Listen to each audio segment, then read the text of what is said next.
One thing I've been pretty excited about and kind of heartened by is most conversations that I have with customers, CIOs and CEOs of organizations, the general bias is to use AI to do more.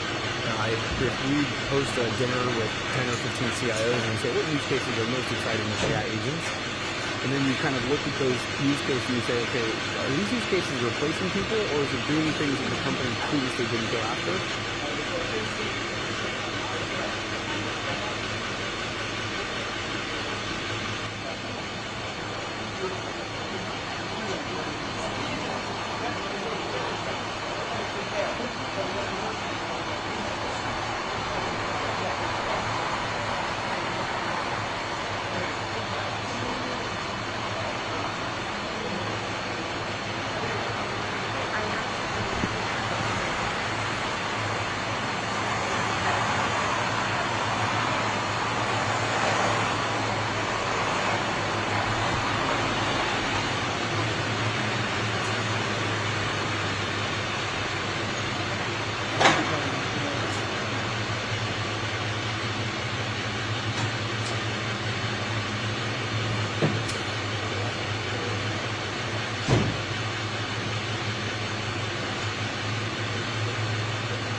Four mega railroads control 90% of the market. Now Union Pacific and Norfolk Southern want to merge, creating a rail giant with monopoly power. Learn more at americanchemistry.com/railmergermatters.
Thank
you very much.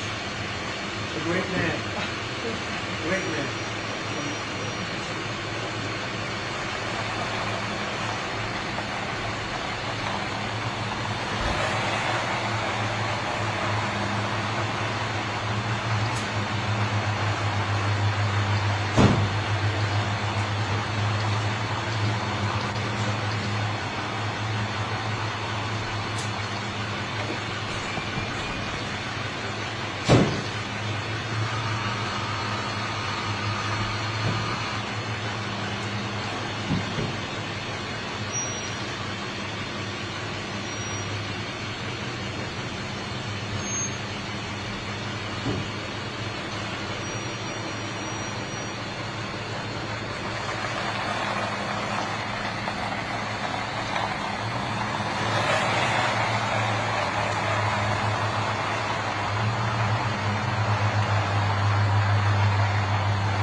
Thank you very much. A great man. Great man.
Thank you very much. A great man. Great man.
Thank you very much. A great man. Great man.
Thank you very much.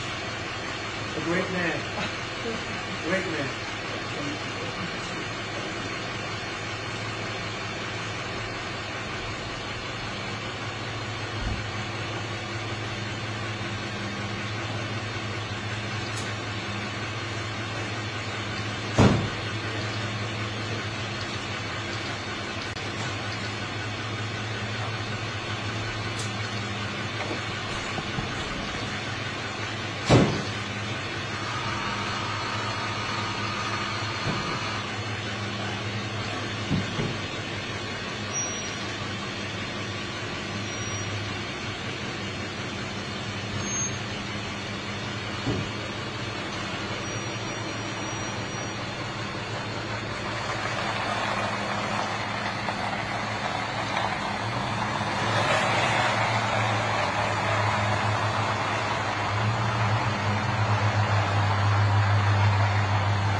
Thank you very much.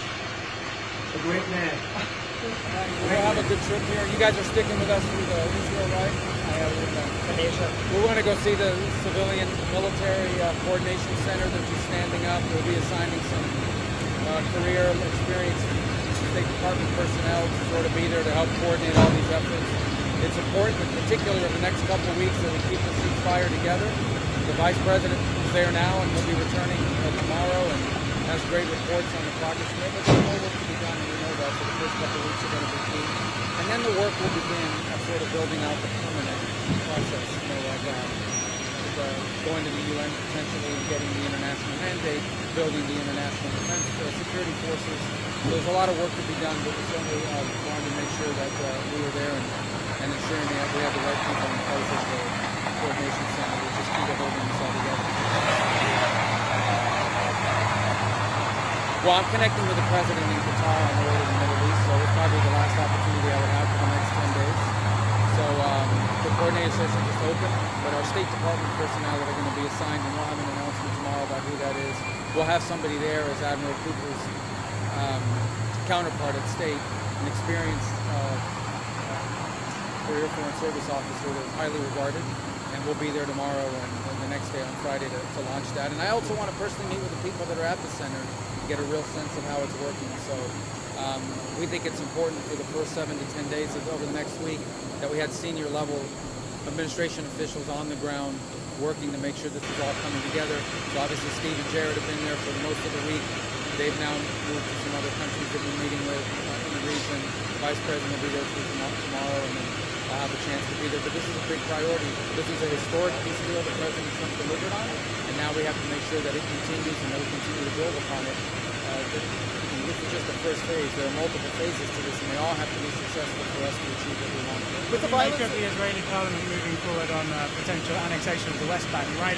Well, that's a vote in there. Yeah, that's a vote in the Knesset, but obviously I think the president's made clear that's not something we'd be supportive of right now, and we think it's potentially threatening to the peace deal. So their democracy, we're going to have their votes, people are going to take these positions, but at this time it's something that we, especially we don't think it might be counterproductive. Are you concerned concern with moves like that from the Knesset, but also like settlers on the ground in the West Bank.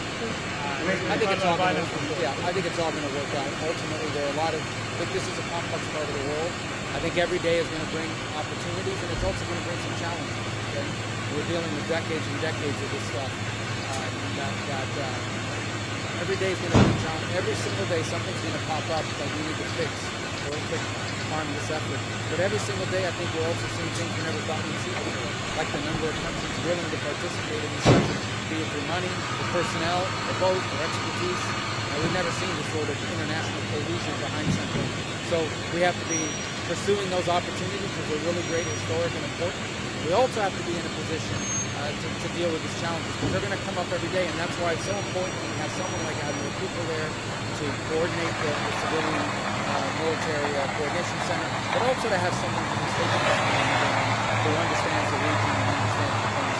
Are you concerned, though, with the violence over the weekend in Gaza, that the ceasefire is at risk of falling apart? Well, every day there'll be threats to it, but I actually think we're ahead of schedule in terms of bringing it together. And the fact that we made it through this weekend is a good sign. But there's going to be challenges every single day.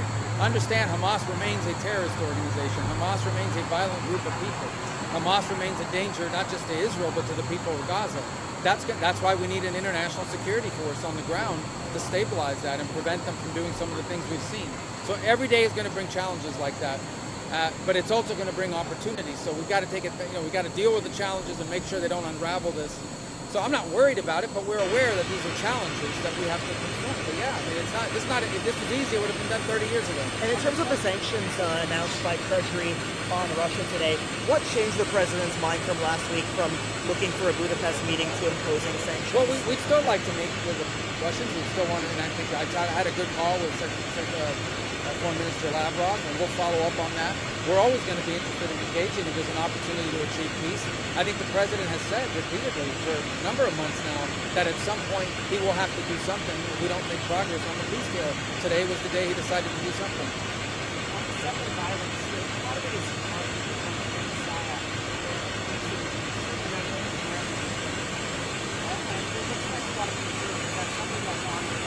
Of course. Look, we're concerned about anything that threatens to destabilize what we've worked on. The president has achieved something very important here, which is bringing international partners to the table to find something that's enduring in Gaza so we never have another October 7th, but also so the people of Gaza can have a better life, so the people of Israel can be secure, so no Israelis ever taken hostage or murdered again where they were on October 7th.